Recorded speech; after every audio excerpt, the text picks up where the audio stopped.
is Chef Sean, and this is my assistant, Isa.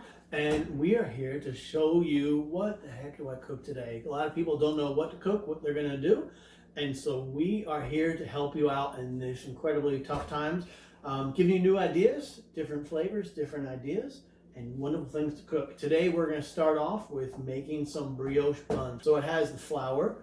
We have two kinds of flour in it. There's some bread flour and then some regular all-purpose flour. We have a little bit of salt, yeast, milk, water, some eggs, and butter. We also add the levain.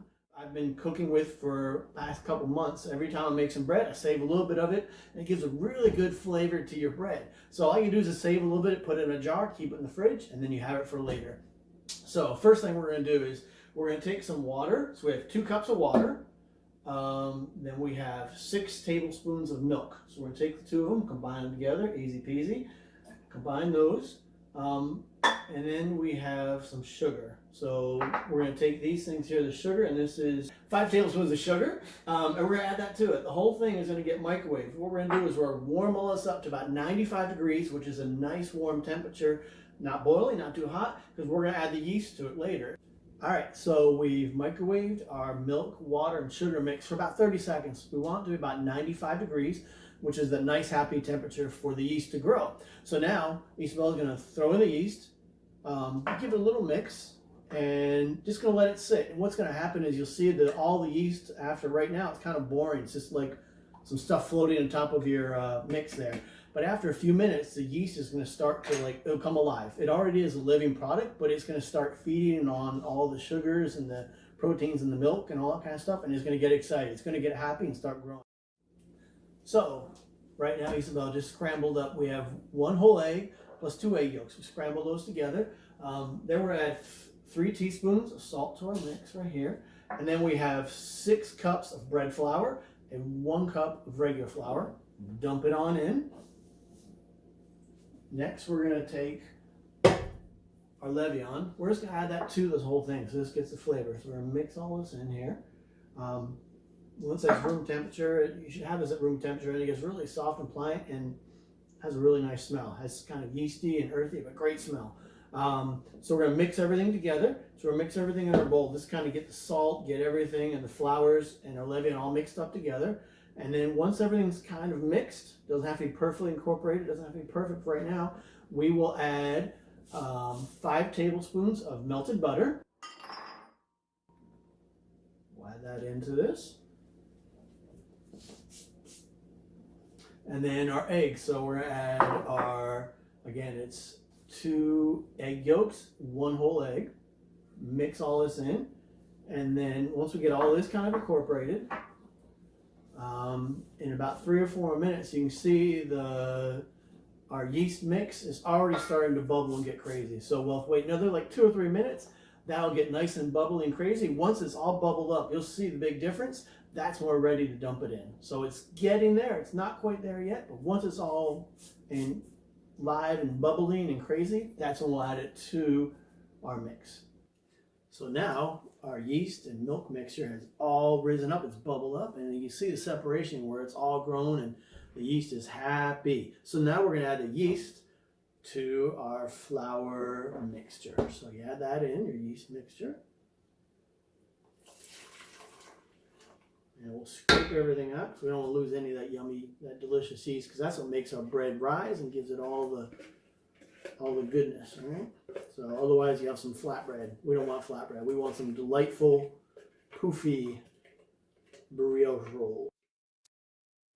All right, so now we have our yeast mix and our flour. So now everything has got to get mixed together. This is what's going to make our bread. So at first it's going to seem really wet and kind of messy.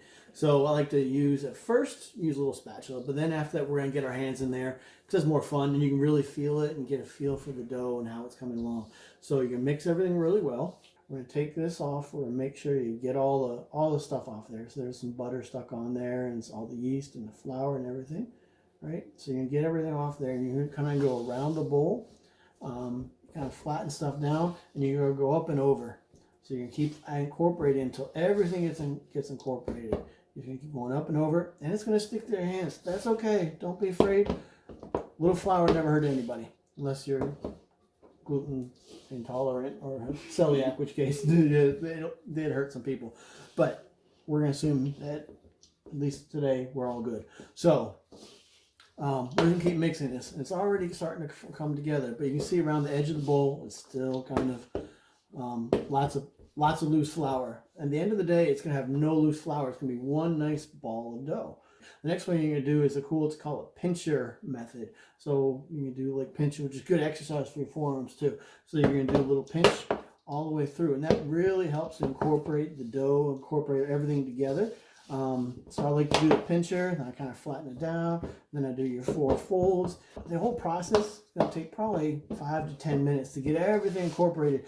Hey, so now after about 5 minutes of kneading, the dough has come together. It's come to a nice little ball. And so what we're going to do next is we're going to take about a tablespoon of butter and then take this out for a second. And then Isabel is just going to, a faithful assistant, it's going to rub butter all over the inside of the bowl. This way, once it rises up, in about 2 hours it takes to rise, it'll just slide right out. And you don't have to worry about the bowl and your bread being stuck to the bowl. So again, you're getting nice and greasy and messed up here with butter. Some people wrestle with butter. I just like to cook with it. And butter, speaking of which, I always use the unsalted kind. I figure, why would I add salt? Something I can't control. I'd rather season it myself rather than using salted butter, because then you really can't control the salt content. So I use unsalted butter all times when I'm cooking. Salt, I always use kosher salt as well. Kosher or sea salt. Iodized salt, as a culinary instructor of mine once said, it's really the best thing it can be used for is if you want to kill some slugs, pour it on that. Otherwise, iodized salt, it'll have a funny taste, doesn't it? It kind of mess up your food. That's why in restaurants, you won't find in any kitchen, in any restaurant, you won't find iodized salt or table salt. Everybody uses kosher or sea salt. So now we have it all nice and greased up. We're going to just lay it in there and we're going to let it rest. We're going to cover it up, let it rest. 2 hours later, it'll be ready to go. All right, so now our bread is sat about 2 hours and unveiled, and it's nice, doubled in size. And luckily, since we buttered the bowl, it's just going to just come and fall right out. And makes a boop sound in case you can hear it. Boop. Anyhow, so what we're going to do now is we're going to take our bread, and we have to set aside a little bit of it for a levain. We have it set aside and we keep it safe. Now, the rest of it, what we're going to do is we're going to divide it into buns. So we're making brioche buns today. So what we're going to do is, first we're going to take, this is a bread scraper or dough scraper. We're going to cut it, the whole thing into half. So once it's set in half, we'll kind of square it off, flatten down a little bit, doesn't hurt it. And I like to square it off, makes it easier for me to do the math and to kind of divide it. So we're going to divide each half into 8. So first we're going to take it, divide it in half again, and then divide each half into halves, and then into quarters. So we have 8, basically we'll get 8 out of 8 individual buns out of each half.